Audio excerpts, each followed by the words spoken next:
Hello and welcome to the Festival of Computing 2021, a unique collaboration between Plymouth University and Computing at School. And this session that you've joined is called Barefoot Computing. My name is Wendy Piccinini and I am one of the Computing at School outreach managers covering London and the East of England.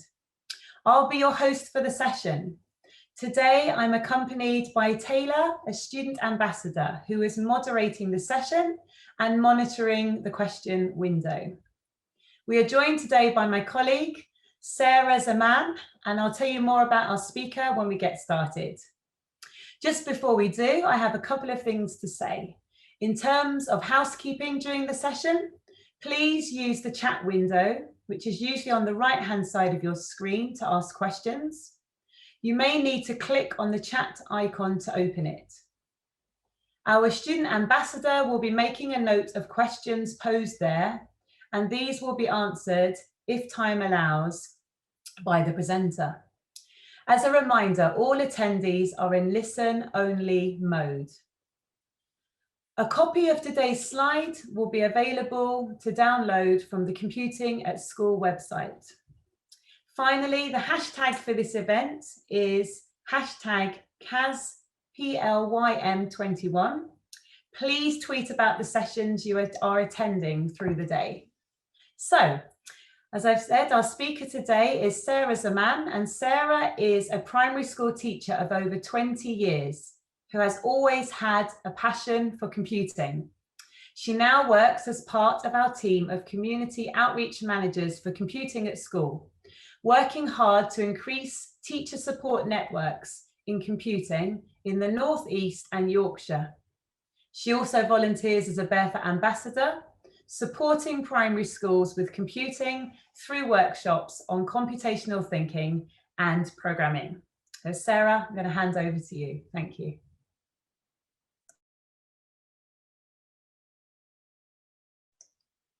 Sarah, you're on mute. Thanks. I'm fine. Can anybody else hear me? Yeah, we can hear you now. Oh, that's good. Thank you. Yeah, well, thanks, Wendy. Thanks for that lovely introduction. Yeah, so as Wendy said, I'm Sarah Zaman. I'm a Barefoot ambassador, amongst lots of other things as well, outreach manager.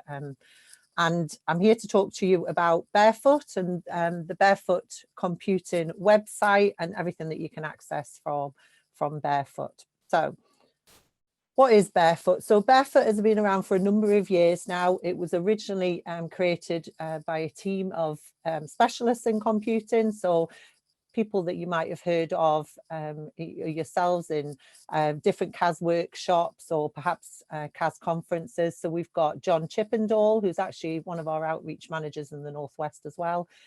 He is a teacher down in Manchester. He works part-time there, and he was one of the main authors back when Barefoot Computing was created. He still works for Barefoot now as a Barefoot ambassador, just like myself. Another person who was part of the original creation of the resources is Jane Waite. Jane Waite is a primary school teacher, just like myself, and she focuses quite a bit on research of primary computing. So if you ever want to find out more about research, then have a look for Jane. And also Miles Berry was one of the original creators. He does lots of talks around the world, actually, at conferences on primary computing. Really, really interesting to listen to. So lots of really knowledgeable people who created the resources to begin with. As time's gone on, originally the Barefoot Computing resources were computational thinking and unplugged or screen free. I think a lot of people are calling resources away from computers now. And as time has gone on, they've introduced a lot more programming activities that you can use in school. So like it says in the slide, it empowers primary teachers to deliver elements of the computing curriculum. They have lots of workshops, and we'll look at the workshops in a bit, which ones that you can access, got online guides and lessons. It does save time because all the lesson plans are there with all the objectives, and you've got resources that you can print out. It is good for boosting confidence. I know that myself from doing Barefoot sessions. The feedback is usually that it's helped teachers when they go back into school to feel like they can actually do computing, whereas some teachers don't have that confidence.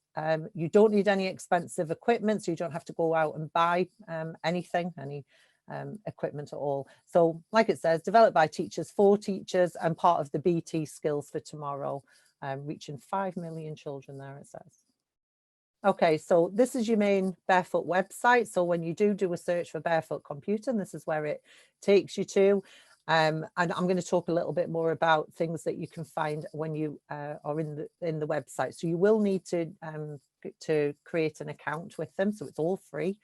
And once you're in there, there's lots of different resources. The main one that I really think reminds me, I suppose, of Barefoot Computing and makes me think of Barefoot Computing is this poster that you can access on the site. So about being a computational thinker.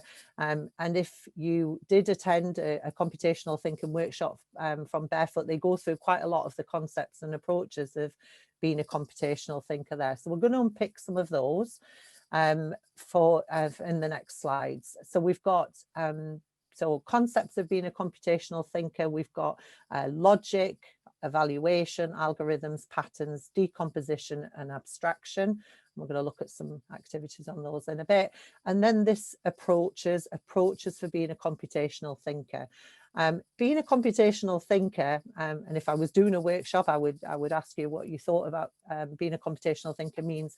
A lot of teachers seem to think that it just means about being a computer or just thinking like a computer. And being a computational thinker has lots of different things that come into it. And these approaches, if you just have a look on the right-hand side of the purple slide, tinkering, creating, debugging, persevering and collaborating. And as you'll know, as primary school teachers, that's not just going to happen in a computing lesson.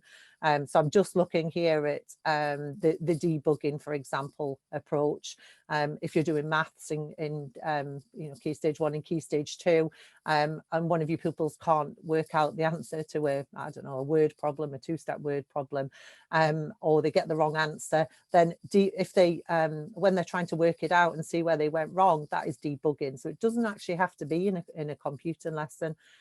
Persevering, I always talk about the fact that I have been teaching for a long time, but I think that children has over the last 20 years have really increased with being able to persevere. I think they really do persevere more, and whether that's because they've got lots of tech in their lives now, or and they have to work out when things go wrong a lot more than we did 20 years ago, if you like. So persevering comes into every lesson. We want our children persevering and collaborate. And I'll just pick one more. So collaboration is so important, even as teachers. As you'll know, sitting at home and having to do your planning by yourself is quite difficult. But if you're collaborating in your PPA time and talking with each other, it's much more helpful. And that's the same for children as well. So being this computational thinker and the poster is really good to share with the children, is not just about your computing lesson. So just something to bear in mind there. Okay, so I've just talked through all of those, so we'll move on from there. So the concepts of computational thinking here. So I'll just go through these ones in a little bit more detail. So we've got algorithms, and like it says there, so that's making steps and rules. So it's a set of instructions to get something done. And a lot of people seem to think that they've got to teach algorithms using a device, a computer or an iPad or an Android tablet. Algorithms can quite easily be done screen-free, away from the computer. So there's just some examples there. You could be doing cooking with the children. So I don't know, making chocolate Krispies. Or sandwiches, and that comes into your English lessons as well. Or you could be playing a game, so writing instructions for a game in the playground. or it could be making up dances. And again, getting outside into the playground is really important, you know, getting the children away from the screens for some of the time. So that's your algorithms. And as I said, it's, you know, cross-curricular. You can use algorithms in different subjects, not just in computing.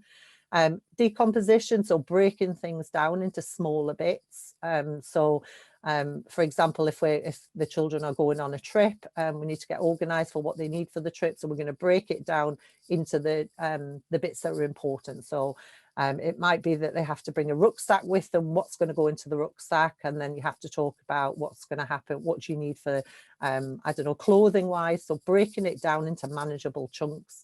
And it really helps children if we start this earlier on for when they go on into secondary school, for breaking down problems into smaller bits. Abstraction, so like it says, it's identifying what's important, leaving out the information that we don't need. So if you've ever been down to London and tried to get from A to B on the tube, it's a minefield really. But trying to concentrate on the fact that I've just, if you at King's Cross Station and you need to get to, I don't know, another place in London, but if you need to get from A to B, you don't need to look at all the other the tube lines and all the other colours on the map. You just need to focus on what you need and leave all that information out, you know, because unnecessary detail really. Okay, so we're going to do a little activity. So if you've got a piece of paper and a pen at home, that would be really useful. And Wendy's going to join in, and she's actually going to interact with me. Thank you, brilliant. She's got a pen and pencil, brilliant. Okay, so an algorithm, we talked about just before about it being a sequence of steps. So what we're going to do is, and again, this is from the Barefoot website. On the right hand side, you can see the resources there. You can download it, all the lesson plan and objectives and everything is there. So what we're going to do is we're going to try and make a crazy character, and this can be linked to it can be cross-curricular, linked to a topic or I don't know, a story that you're using in your English lesson or anything like that. But we're just going to do a crazy character for now. So I'm going to give Wendy and you at home some instructions to make the crazy character. So first of all, I'd like you to draw a triangle body for my crazy character, please. And I'll be drawing it here as well. I hope you're all joining in. And then I'd like you to draw two heads on my crazy character. So I suppose he's more of a monster than a crazy character. Okay. And then can you draw me one leg?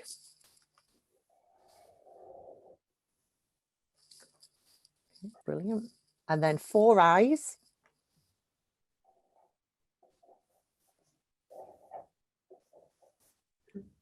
Okay. And then I'm going to have a set of wings, please, on your character. Now you will see that my art skills aren't ideal. Right, okay, I'm going to show you my crazy character.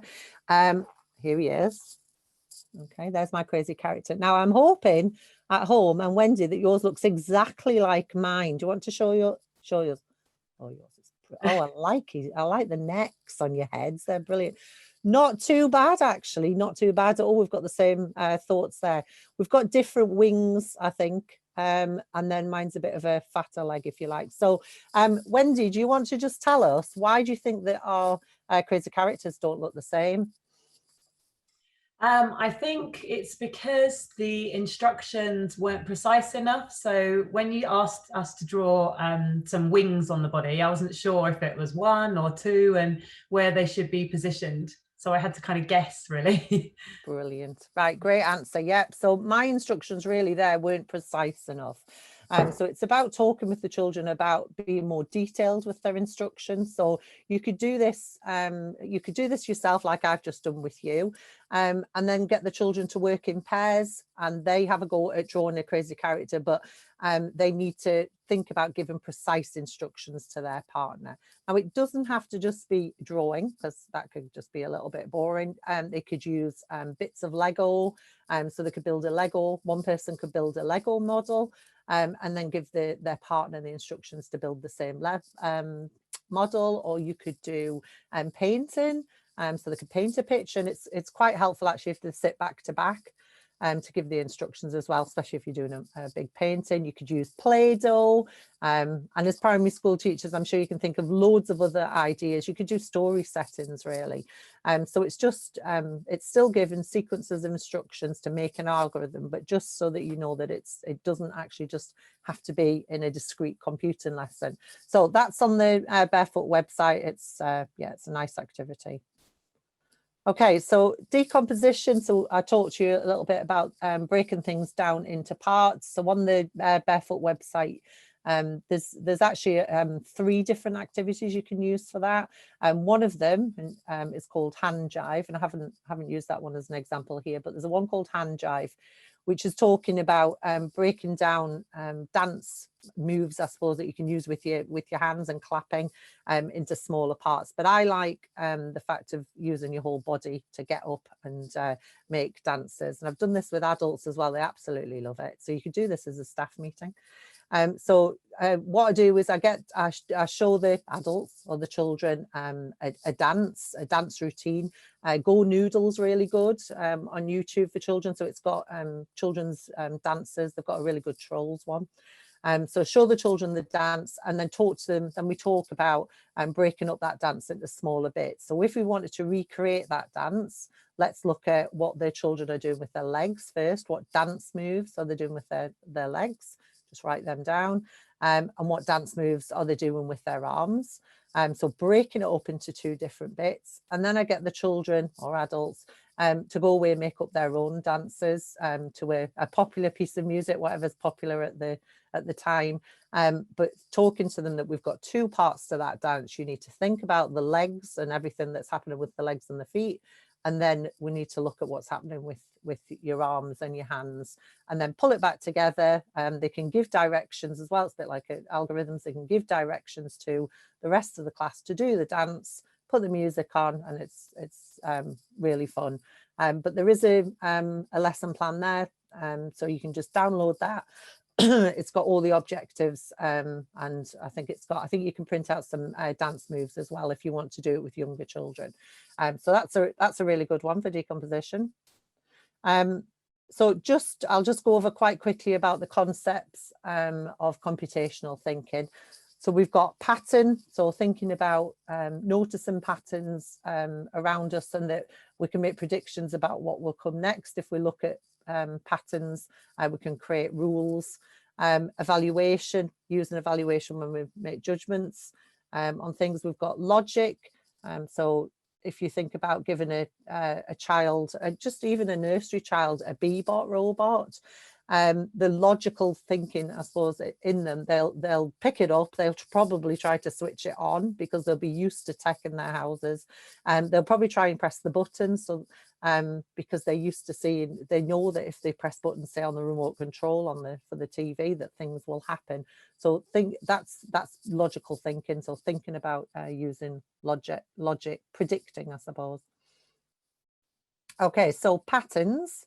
Again, on the Barefoot Computing website, we've got an activity here. For me, this links in quite nicely to maths. So making repeated patterns in maths. I keep saying this, but you do have the objectives, you've got your lesson plans, you've got some patterns to print out, so you could give to the children and they could work out what comes next. For me, as an infant teacher, I'd be having, I've used vegetables, we've cut vegetables up into different shapes, and then the paint pads, and printing our own patterns. I think you can actually buy different shaped sponges now for doing printing of patterns, so you could do that.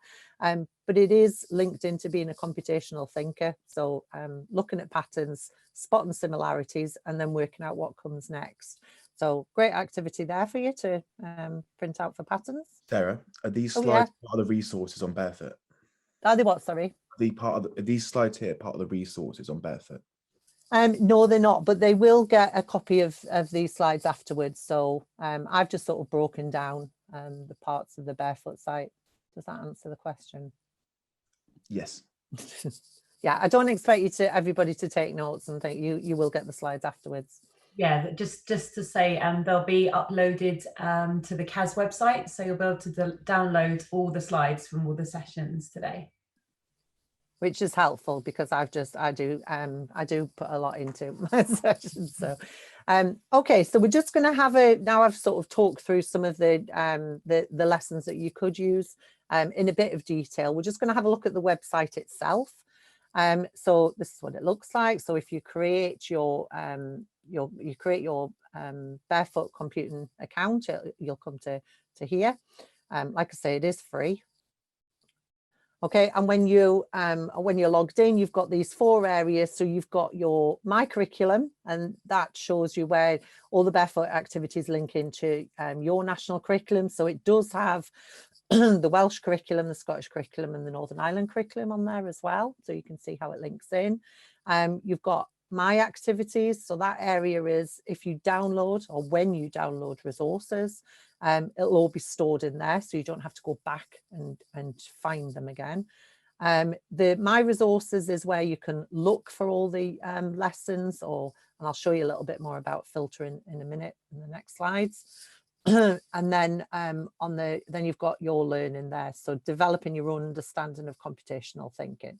So the main one for me really is this My Resources, so I can search for the resources and save my resources in the My Activity section. Sarah, So, yeah. Are you okay with the participants using your slides for CPD in schools? I will talk to them more about what to do for that towards the end, if that's okay. Yeah, no. Because it's linked into the workshops and things. So yeah, just remind me of that at the end, Wendy, please.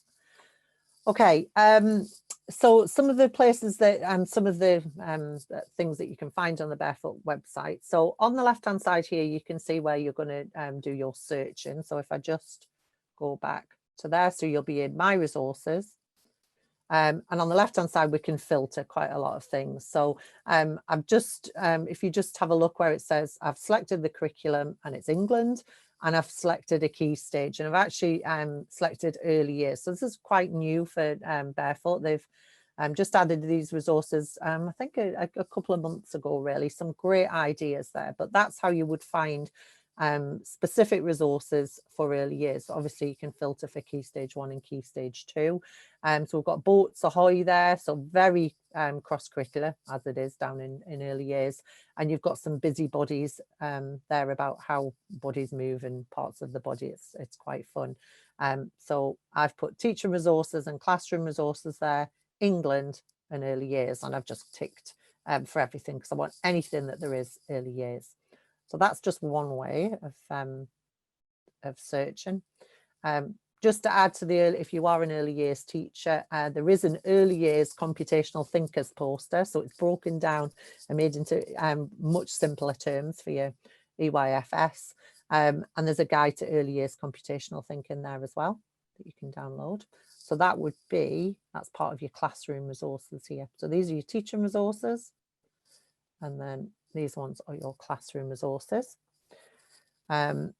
You can also search, and I think a lot of schools are really wanting to think about a cross-curricular approach to their lessons. So you can actually search for different subjects. So I've just picked geography for now.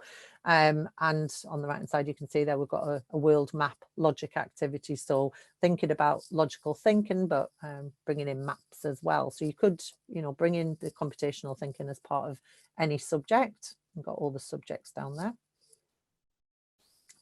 You could look at computational thinking approaches. So I've just picked on, I've chosen tinkering for this.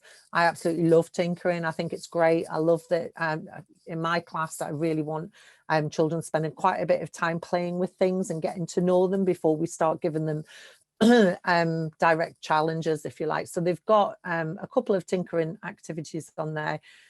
Using the Bee-bot. So before you start giving them the Bee-bot challenges, just let them have a play, and it gives you some ideas for to tailor the tinkering a little bit. And it's also got a Scratch Junior, a Scratch tinkering activity. It's actually got Scratch Junior tinkering on there as well. 2 lessons on Scratch Junior. But but they've got a Scratch tinkering there. So just some ideas for children having a play with things. You can also search for computer science concepts. So it might be that you want to look at networks, or you might want to, if you're in Key Stage 2, you want to look and see what there is on repetition. There's a really good Crystal Flowers activity actually on repetition. I've just picked data there, and I've ticked, not that you can see that, so classroom resources and teaching resources. The classroom resources, the data modeling poster, so you can print that off. And then there's an activity called Data Dash there on the right hand side. So like I've just mentioned quite a few times there, if you want to just search for classroom resources, you just tick it there, and you've got your computational thinking posters for early years and for the rest of primary, but other things there, computational thinking terms and the data modeling poster. So hopefully that makes sense on your searching. So teaching resources, you can search for SEND specific resources. For me as well, down in Key Stage 1, if you search, if you take SEND resources, then you can find quite a few things that you can use in early years. So the dancing one, I think, is a SEND resource, but it's easily adaptable for using down in Key Stage 1 as well. Sarah, when would you suggest to introduce BBots? Okay. Okay. Well, I'll just say that quickly. So down in EYFS is fine for children to use BBots. So you can use them with EYFS children. We can talk more about that later. Shall I move on? Yep, all good. Okay, brilliant. Okay. So other things that you might be interested in. So I've talked through the workshop, and I've talked through the website. I've talked through some of the lessons. I've talked through some of the classroom resources that you can download. So the other thing that Barefoot do as well is they have workshops. So these are brilliant for schools. There's two different types of workshop that you can access, and you can have both. It's absolutely fine. You don't just have to have either or. So we have a computational thinking workshop. So I suppose that in that workshop, it goes, the activity that I did on crazy characters, they do that, but they do lots more of that kind of activity with you. So it's quite interactive, and they go through again in more detail of what computational thinking is. The other workshop that that Barefoot do is a introduction to Scratch.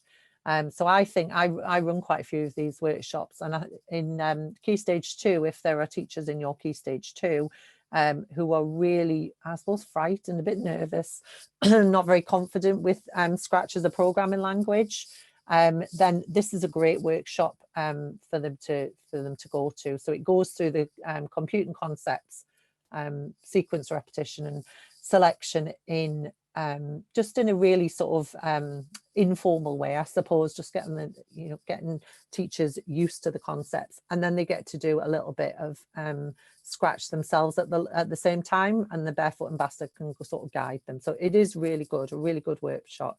So the computational thinking one, that's suitable for the whole of your primary school, Key Stage 1 and Key Stage 2. But like I say, it's looking at screen-free ideas really mostly, and then you've got the programming workshop, which is an introduction to Scratch. They are using Scratch, and that's suitable for Key Stage 2. Not that Key Stage 1 teachers can't go, but it's suitable for Key Stage 2. This is just a slide from the programming workshop. So this is what we do. The camels actually move. I've just took a screenshot of that. But so we have a look. We talk about what repetition is. And this is, teachers who've never seen Scratch as a programming platform before still find this fine. So for example, like the first camel will be moving around doing a dance, and then we have to match which code at the bottom, which of the Scratch blocks, which of the algorithms match the dance that the camel's doing. So it's quite simple. It's easy for everyone to access. So 2 workshops, computational thinking and programming. Okay, so more things that you can find is it's like a Mary Poppins bag. There's so much stuff on the Barefoot website. So there is a section on at home, and this was created obviously during lockdown, but there's still some great activities on there that you don't actually have to send home. You can use in school and adapt for school. So just quickly go through some of these. So we've got so hand jive sequence. I mentioned hand jive before, but it's something that you could send home and get parents to do with the children. There's a you can download the activity instructions, but it's it doesn't have to be done in the classroom, so it's quite nice, but you can adapt it for the classroom. Going wild, so going outside and looking in, I think you make like a homemade bee, and you have to program that homemade bee that you've made out of junk to do things. So again, you can use that in school or at home. Human robots and shapes and things. So they come with all the support and workshops and the activities. There's also mini missions, and they've been split into the different areas, the different computing concepts. So you could look at algorithms, or you could look at decomposition, and the 5 activities for each of those as well. And if you can see, you know, they can be done at home or at school. They've got a cooking one there, which is, I mean, I'm not suggesting you make pizzas in your year 1 classroom, but you can adapt it for any recipe. So some great ideas there. They will be staying on the website, so they're not going. Also on the website, there are some interactive learning games as well. So I think actually there's a new one that's just come out as well that's not on there, Fisherman. So they could, the children, you can sort of look and see what, if you're looking at abstraction or you're looking at algorithms, and then choose one of those games for the children to use in class. So this is one of them. This is Barefoot Zoo. And it's looking at abstraction. So the ranger he's trying to round up his animals and sort them out, but he needs to know which attributes each of the animals have got, so that he can work out how to catch them. So here we've got the penguin, and the children have to work out which 4 of his attributes are the most important for us to know that he's actually a penguin. Okay, I'm sure you can do that. So if we were thinking eyes, obviously that could be for any animal, but we need to click on things like flippers and black and white. Great activity for the for children. Probably more Key Stage 2, I would say, because there's quite a bit of reading in it. Sarah, what's the name of the app, just in case they don't already use it? That's on the Barefoot website. So you just go into home learning at the top, and it's on the Barefoot website, and you scroll down and you'll come to the games. Oh, good. Brilliant. There's also some Barefoot bites here. So just little small activities that you can do when they've been put into the different phases. So there's one on, for example, on hand washing, which is obviously very relevant at the moment. And it's a hand washing algorithm. So you can download the poster, but you can always be talking to the children about algorithms while they're washing their hands as well. So that's quite nice. So there's quite a few on there as well that you can use. There's also, I promise you this will be the last thing, but there's also Barefoot live sessions. So they've been going on since January. You can still access them. You don't have to watch them live. They're still there. They're on YouTube. In fact, if you just search for Barefoot Computing Live, you'll come to the YouTube channel. So there's been some great ones. We had a one for Safer Internet Day there, some computational thinking, code cracking, and I did one, I think it was last week, we did one on patterns. So have a look on so Barefoot Computing Live, or you can access them again on the Barefoot website by going into home learning, scrolling down, and you'll come to Barefoot Live at the bottom. And that's it. So hopefully you've got quite a lot out of that. I hope you've got yeah, you can see that there's a lot of resources that Barefoot Computing have on their website. And time for any questions. Yeah, thank you so much, Sarah. Just coming back to a question from earlier, which was about using these slides within school, and maybe you could just pick up on that and how that ties in with the workshops that exist. Yeah, of course I can. So I suppose that if you request a workshop for your school, I didn't really go into loads of detail about the workshops, you're right. So if you request a workshop for your school, then Barefoot will send out all the slides for the workshops with all the information so that you can use it in school. Is that what you mean by that? And then these slides, obviously, everybody will be able to access anyway, where I've unpicked the website, I suppose. Does that answer your question, Wendy? Another question that's just come in is, are the workshops free? Maybe you could talk a bit about the face-to-face and the online and the current situation as well. And yeah. So everything's free from Barefoot Computing, as is everything with computing at school. Yeah, workshops are free. So and to request a workshop, I didn't really go into that too much. If you go to the Barefoot Computing website and you look at the top, there is workshops. It says workshops. If you just click on there, then you can request one. That goes straight to Barefoot, and then they match you up with usually a local Barefoot ambassador, because obviously Barefoot ambassadors have been going into school to do those, but at the moment we're still doing everything remote, and it does work fine remote. I think we're just getting more used to this remote way of working. But yeah, if you just go onto the Barefoot website, workshops, and then go to request a workshop, and you just, yeah, and you'll get matched with a Barefoot ambassador. Yeah, Connor was just asking about whether you could use the slides in a CAS Computing hub. I'm sure that's fine. Yeah, definitely, yeah. So yeah, it will be available on the CAS website later. And we've got a couple more minutes, so there's a few more questions. Is Barefoot a scheme of work? Okay, so it's not a scheme of work by itself. I would be suggesting, so as part of your computing curriculum, you know, primary school teacher myself, and I've done my own curriculums over the years. I would be putting some Barefoot activities into my computing curriculum, but there are lots of other free resources out there you can use for your curriculums and schemes, I suppose. But this isn't a scheme of work by itself.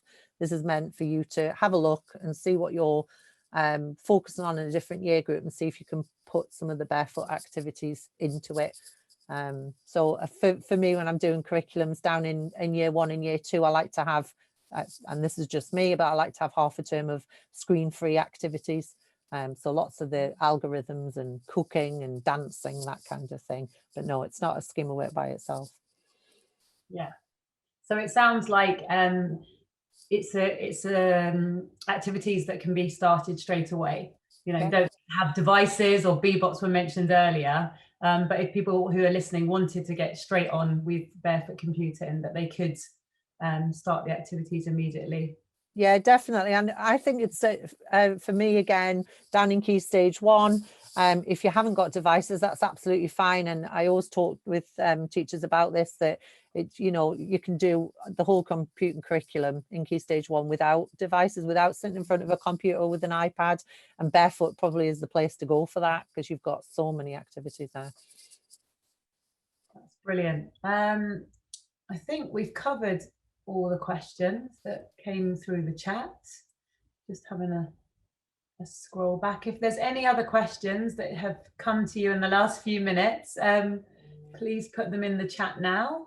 I've got also to add, and I forgot to say this as well. So for the introduction to Scratch, I suppose, the programming workshop, if you go onto the CAS events part of the CAS website, you'll see quite a few of the programming workshop that you can sign up for. So we don't tend to put the computational thinking one on there. It's the programming one. So if you want to sign up that way, that's absolutely fine. If it's just you who wants to go to a programming workshop, you can do that. I put them on from time to time, but other people do as well. But the computational thinking one, you need to request off the website. So programming one, you can go on the CAS website if you want. If you just want it to be for you, join in with other teachers, but computational thinking is on the website. Yes. And on that note, I'm running a couple next week. There's a few spaces left on Tuesday, Thursday afternoon. So do sign up for that if you're interested. But yeah, there's lots of dates available. So do have a look. Yes. From Johnny, is there a scheme of work then? So this is following on what we were talking about earlier, saying Barefoot isn't a scheme. Is there a scheme of work for computing that you could recommend? Okay, so it's quite difficult to say that, because this is just myself, but the National Centre for Computing Education, so it's DFE funding, has gone into improving computing from Key Stage 1 to Key Stage 4. But as part of the funding, they've created some curriculum resources. We don't call it a scheme of work as such, so curriculum resources for Key Stage 1 and Key Stage 2 that you might find useful. It's teachcomputing.org/curriculum, and you can have a look in there. But as with anything, it's not supposed to just be used by itself. So I do work with schools on curriculums, and we take parts of the Teach Computing curriculum, parts of Barefoot, and anything else that's free out there. So you don't have to pay for anything, but it's brilliant. It gives you coverage, so you know that you're actually on the right track, depending on what you're doing. Yeah, I've just put the link for that into the chat, so people have got that recommendation. Brilliant. Okay, I don't think there's any more questions coming in, so we're just about on time, which is good, a few minutes to spare. So just to say thank you so much, Sarah, for presenting today and for sharing Barefoot Computing with us.